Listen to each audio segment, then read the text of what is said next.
Hi, True Crime Grapevine fans. It's me, Patty Lee. Um, can you see behind me? It is backwards, I think. It says spooky. And since I'm the dyslexic armchair detective, it's backwards. You can kind of see my little there's my little Halloween scape. All right, so I wanted to go live because there has been so much happening this week that if I waited until I did my update this weekend for next week, it would all be too much. So I have my little notebook here. I've been taking some notes and we'll just see how this goes. How's that sound? All right. So and we had some problems starting at the right time. I had some technical difficulties. So sorry about that. And I'm not sure about my lighting. I need a ring light, like all good YouTubers, right? So, um, hopefully everybody can hear me just fine. And I'm assuming most people will watch this on the replay. So, um, I won't worry too much about chatting. I don't have any mods. I'm not always wearing my readers, so I don't know if I'll even be able to see the chats if people say something. And since I'm new at this, we don't have too many people to worry about being in the chat. But if you are listening and you do want to chat, I'll be able to directly respond to you because there's hardly anybody here. All right. So the big things that happened this week that are new, and one has already gone from investigative, like the incident investigative, and now we're in the phase of hook 'em and book 'em, is what happened to the family in, I want to say, Merced County. So there's a family, and I believe they are either first generation immigrants from, I think, Pakistan. Maybe, oh, I'm sorry, no. It's someplace in India. I'm so sorry. And that is not the same culture at all. I apologize. So this family moved, started a business. They started a trucking business and they do long haul and short haul trucking, meaning, like you could hire them to whatever you need taken across the country or just across the city, long haul, short haul. And they provide the trucks and they provide the drivers. And that's important to know for what comes in a second. Um, Monday, a family showed up. So it is, I believe, two brothers and one of the brothers' wives who brought her 8-month-old baby girl with her. The way the family spoke, I think that I don't know if their last name or their middle name was Singh. Um, but the two brothers came to work with the wife. There's a camera outside of their trucking business, and you can see them going into the building. They had a dog with them. Then you see it's a motion detector, so you can see the video of this guy walking down a path. Okay, so sorry, I'm not doing this very well. Again, dyslexia. How it happened Monday, what the police knew was at 11:30, the highway patrol got a report of a truck on fire. And when that happens, the truck has a registration, a VIN number. They contact the people who own the truck, but they couldn't contact the person because it was one of the people who was kidnapped. But at the time, they didn't know that, but they contacted another family member. That member tried to contact, I believe it was the uncle, one of the brothers at the business, couldn't get a hold of them. They went to the business and then they found out everybody was gone. So then it was apparent that these people had been kidnapped, they were missing, and it was the two brothers, the mother of an 8-month-old baby, which is the wife of one of the brothers. That's when, so Monday at night, they reported that this family was kidnapped and assumed missing against their will. They then began looking for them and looked at the video. That's what I was first describing. On the video, you see in the morning the people arriving, then you see the suspect, and basically it shows the back door opening, and it looks like maybe the dog was barking, and you can see a man walk by this fence, which was along Highway 59. Then he must come around the front because the next shot is um the front door opening where we saw them come in the morning. This is only like, I think they came in at 8:30, so this is like at 9:30, I believe.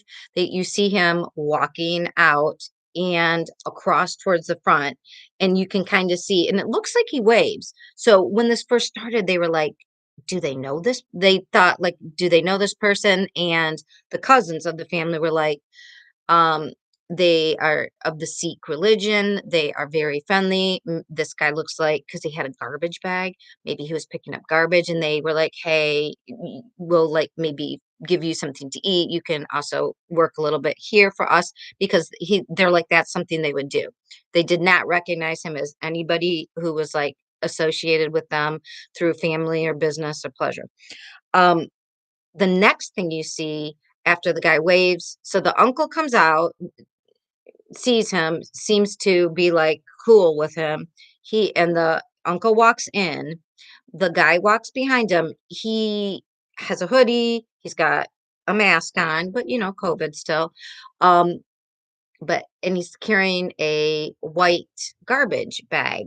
Now, in some of the still pictures, you could see, and it looks like you could see an outline of a gun. He actually puts, so as the uncle walks in to go inside the business, and he's like on his phone, not worried at all.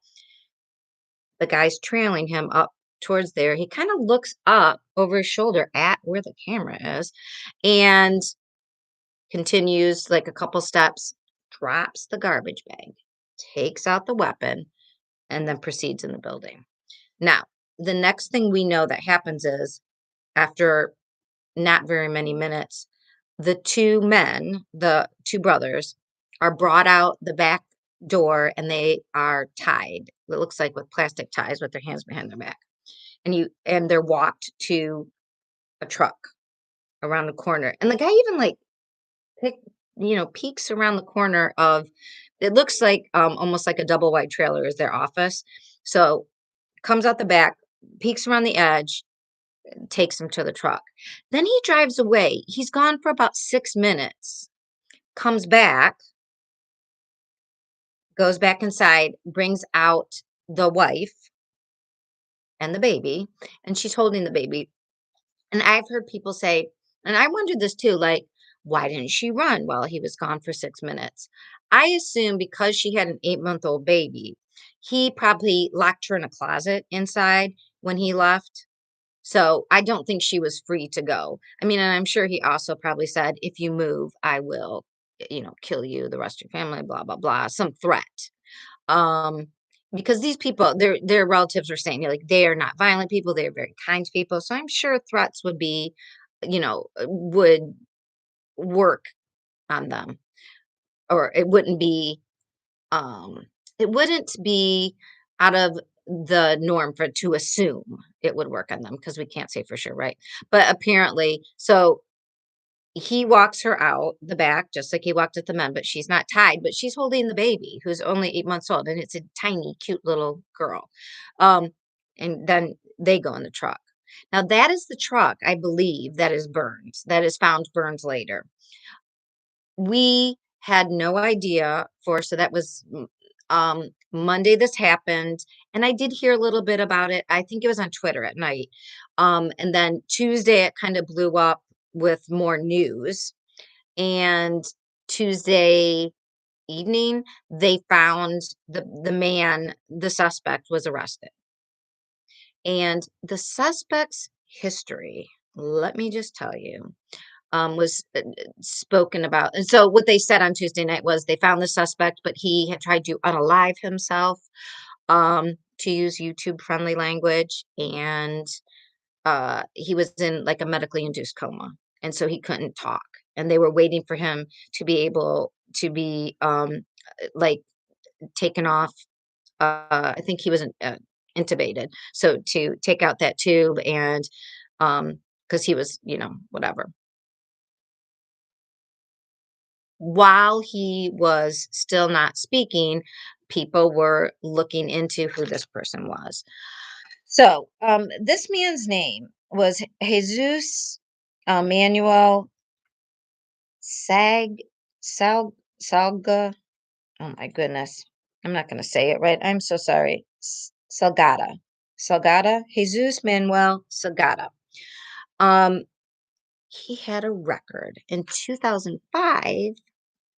He um went to someone's house and he and I believe the sheriff was saying like it wasn't a kidnapping, but he had kept people in their own home. He had detained them against their will, but in their house. So kidnapping means like so the family was kidnapped because they were moved. To illegally detain is you belong in the house, the person comes in and they say, yeah, and you can't leave. So that's what he did. So we knew that this person had a history and they said it was for robbery. Okay. So by Wednesday, we find out more. It wasn't just for robbery. And then by Wednesday night, it broke all apart, which was okay. He, this man, worked for the guy whose house he robbed, but it wasn't really a robbery. The guy went to the house of the trucking business owner who he drove for. A trucking business. So, okay, now we've got some overlap, right? And he had been fired and he was angry. So he went to his ex-boss's house and had words with the man. And when the man was going back into his house, he stopped him. He drew a weapon, a gun, uh, put it to the back of the man's head, walked him inside the house. His wife was there, his 16-year-old daughter, and she had a friend. He um tied them all up with their hands behind their back with duct tape. He robbed them. He even took off like their wedding rings, took off everything they were wearing, everything in the house that was valuable, and then made them jump in the pool and I assume still tied, which would could possibly drown them, I guess. Um, and the man said he jumped into the shallow end, and he didn't even he told this to a news crew. He did not though want to be on the news because he was still afraid of the guy. And then he was in jail. That was in 2005. He was in jail until 2000 after going through the adjudication process, so being arrested, going through the process, going to court until 2015 he was in jail. And then I think there was 3 years probation, so that puts you at like 2018.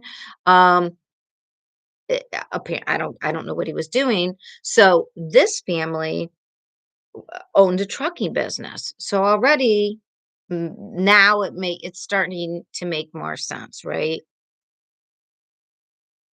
He was employed there. That's what we find out. So today we find out that it's confirmed. Yes, because people were like, but the cousins said they didn't recognize him, and like even when I first heard it, and I heard it on Ikadmel, which is one of my favorite channels for great sources, and he's the one who's been covering this from the beginning, and he's the coverage I've been watching. He is the opposite of me. He has great technology, and he puts up like this, of in this corner, it'll be like share the screen with the news channel, and that's where I got all my information. So again, I'm just the grapevine. I'm just telling you what he's showed like over hours of streaming. Um, so everybody's like, okay, so now we have two trucking companies.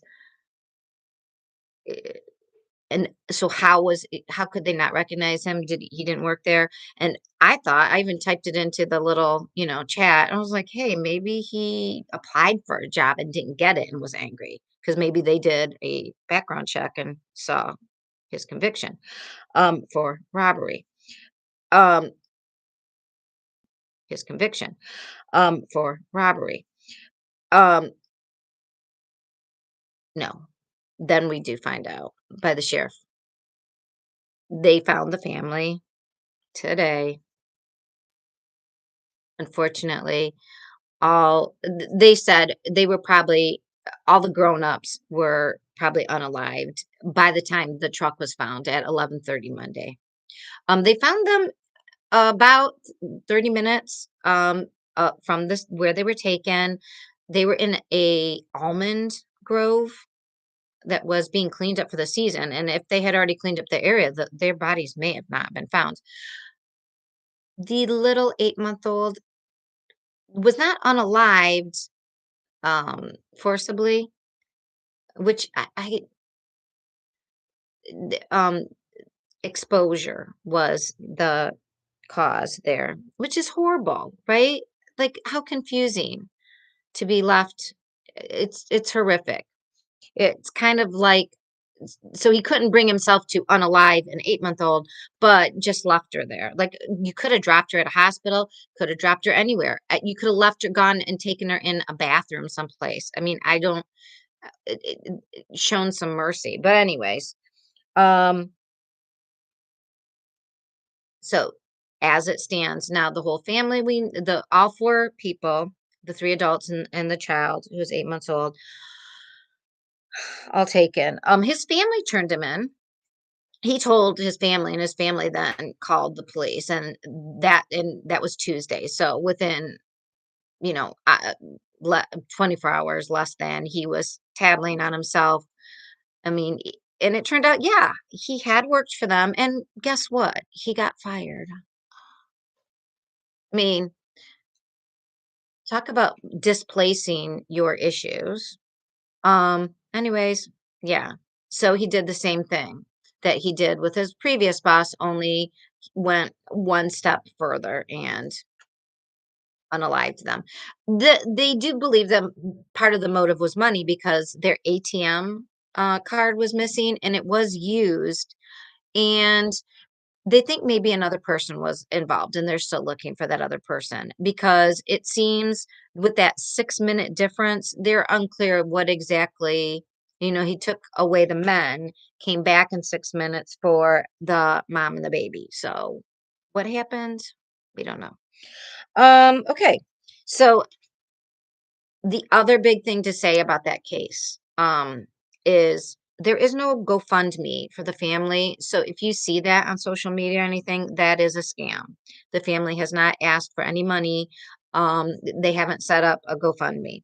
So yeah, that's a horrible one. Okay, so the other case that is very interesting, and by the way, in honor of Ichabod, or not honor, but he gave me a great idea. The Sober October, hashtag Sober October. We're drinking some. This is my decaf calming tea by what is it? The Seasons Tea Company. Mm, with some honey. Ooh, it's hot tea, and I did spill it. Um, I'm spilling tea, and I literally spilled tea earlier on myself when I was trying to get ready. It's my technical difficulties. All right, so the other case that I really wanted to talk about that is going crazy is this Stockton serial case. All right, serial killer case. Another Northern California case. What's also interesting is on Twitter, was it Sunday night? I don't know. Somebody had said something about the Midwest. I think they were talking about the Piketon massacre, and I don't, or maybe not at all. They weren't referring to any actual case in the Midwest. They were just saying serial killers, something in the Midwest, and it was probably just a joke. But me being, true crime, I I was just like, yeah, but I don't think most most serials don't come in the Midwest. And so of course I hashtag Google that shit and I found out no. Like I suspected, most serial killers, I mean, and statistically, this is probably has something to do with just numbers, right? Like bigger states, more people, serial killers. But the most serial killers come from, I think Alaska was number one, and then California, Nevada, Florida, Oregon, Washington. So like the West Coast the west part of America, very big for serial killers.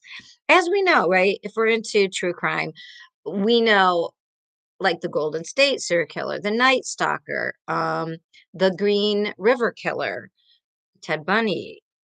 Everybody, a lot of these, the Zodiac Killer, Helter Skelter with the Mansons. A lot of people are on the West Coast. And then a lot of the cult stuff is like uh Oregon, Washington, that like something about the something about either heat and desert, and then also the opposite, like that like northern Pacific area. I don't know why. Does it drive people crazy? And then Alaska, of course, people go there because it's the wild, wild west. So maybe I don't know. But yeah, I said, something about no, actually, the Midwest is not where serial killers come from, most of them. And the person called me a dipshit. And I was like, okay, well, that's nice. But then the next day, another serial killer case came, and guess what it was? You guessed it. It was in California. Okay, so what's been going on? Now, the city itself is Stockton. It is, I have to get out my crazy glasses. Okay. Somebody's called it the Stockton Shadow Killer. Um, why Shadow Killer? Because all of the victims were killed after dark, mostly in the middle of the night, like very late. So we have so far in this series, um, and by the way, Bailey Syrian, who does mysteries makeups, Mondays mysteries makeups. I'm going to say that. Sorry, dyslexia in action.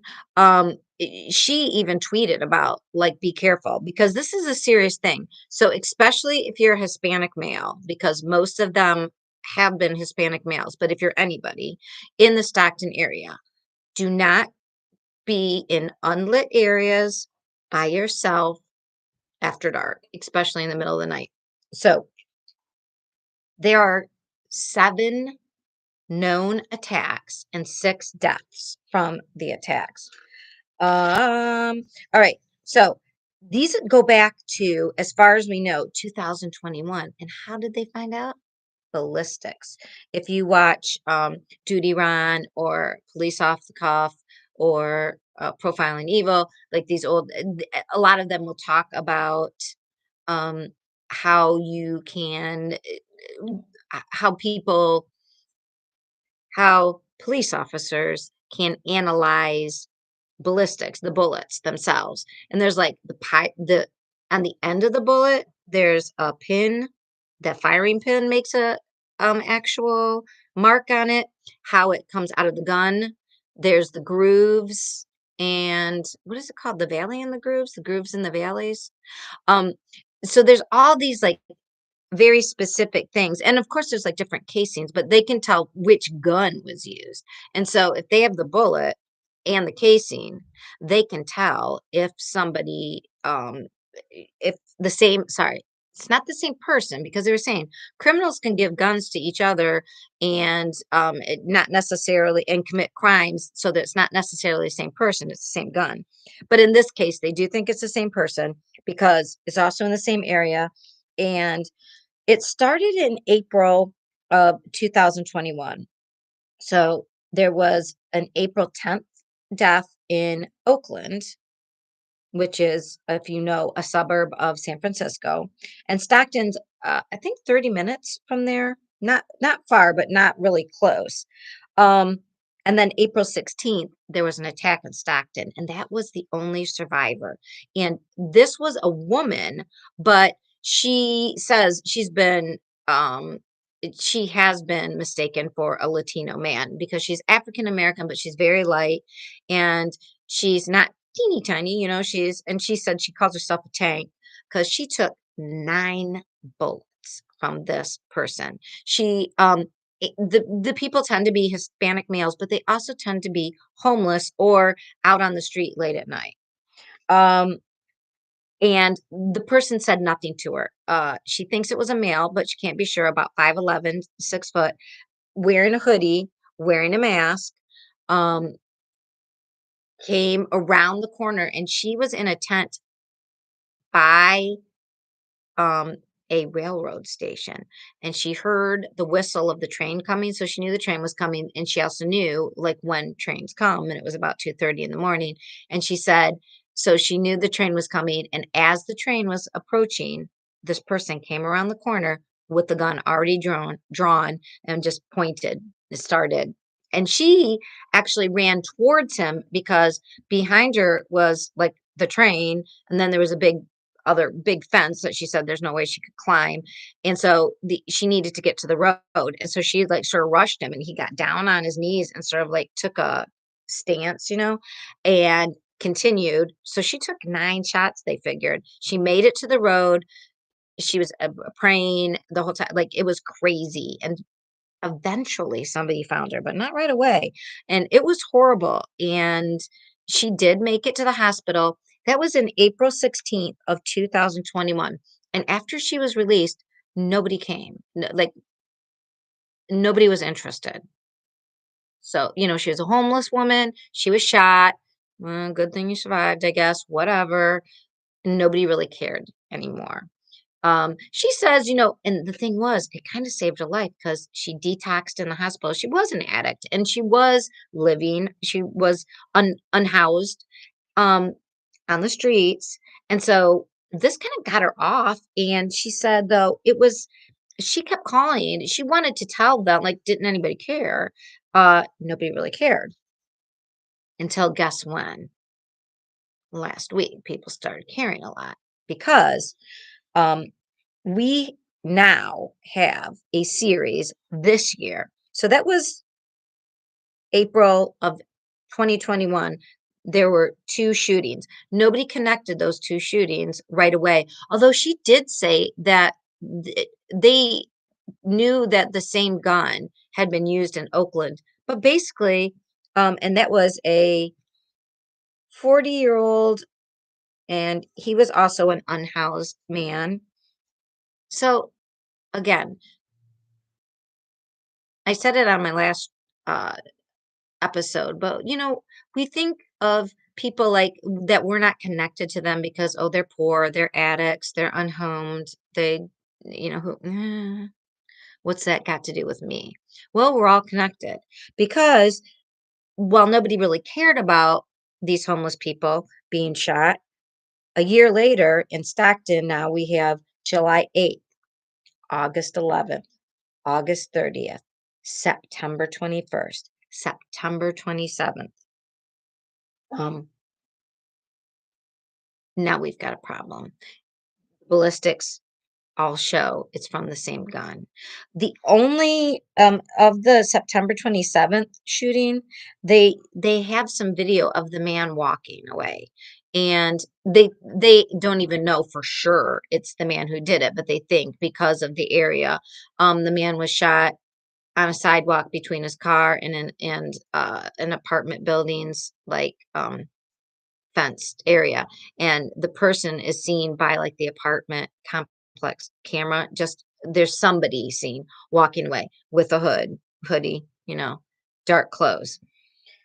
That is exactly how the woman in from the 2021. See, then they found her, and then she has been clean since that time, and she has told, so she said maybe before they didn't take me seriously because I was a little messed up, and maybe, but she told him, and it's the same look.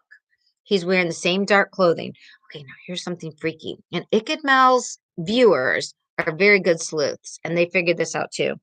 Um, in Chicago, now this was in 2018, there was a man. Now he was in Rogers Park area, which is just south of Evanston, if you know the area of Chicago, like North Chicago suburb area. Um, Kind of close to the lake.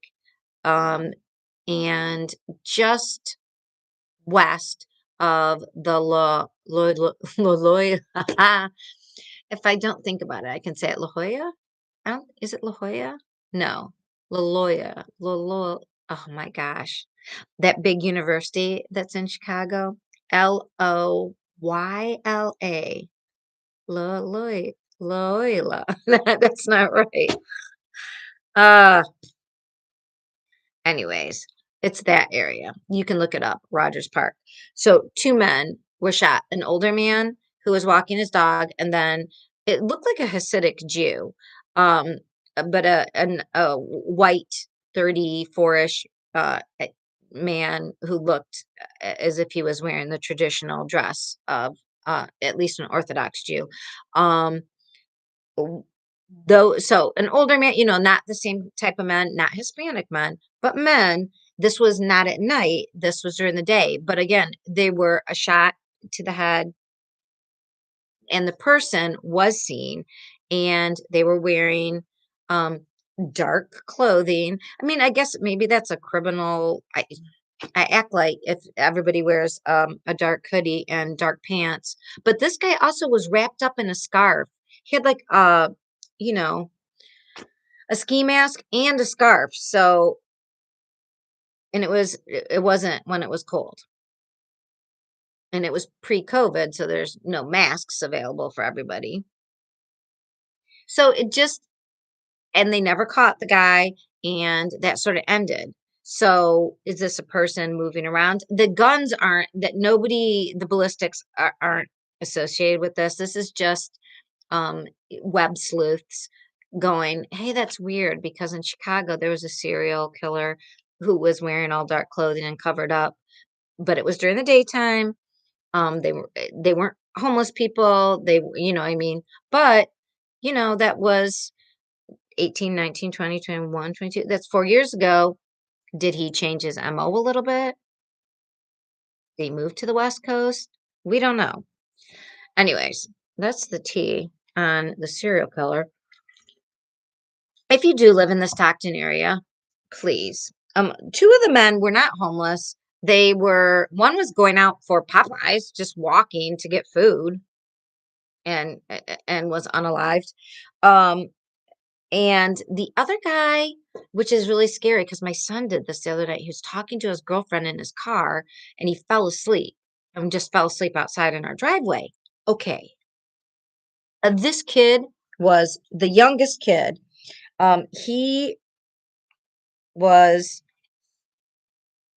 unalived outside of his apartment building. He probably did the same, fell asleep. He was outside of his own apartment building in his car. Um, Yeah, they found him.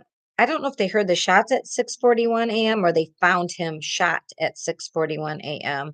That was on August 30th. That was the August 30th one. And he lived in the apartment complex.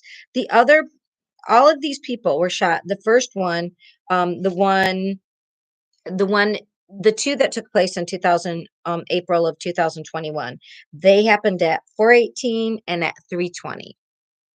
Um, or that's when the police reports were made. The people this year, 12:30, 9:40. That was the man walking to get Popeyes, I believe. Is that right? Um, okay, I can't even read my own writing. Yeah, he went, yeah. Gosh. Yeah, 12:30, 9:49, 6:41, and 4:27, and 1:51 in the morning. Okay. So, if you live in Stockton, don't go anywhere out by yourself at night. Stay to lit areas. These were all in darkened areas. So, stay where it's light, stay where other people are. And if you don't have to go out, don't. Like, don't go to Popeyes, or don't go by yourself. Don't hang out in a car, in a darkened parking lot for whatever reason. Take that phone call inside, or, what I mean, make sure you don't fall asleep in your car. I mean, the kid may have just been parking his car. Anyways, um, those were the two big things. The family thing. I mean, I'll probably bring it up in my review, but I just wanted to get those two things out because they were both uh, um, things that happened quickly at the beginning of this week, and I'm sure there will be more. And there's I already have notes on two other things. We've got some crazy guy trying to represent himself, but instead he's been removed from the court over and over again in Wisconsin, and the Lori Vallow stuff that's going crazy. Sorry, maybe I should put something in this.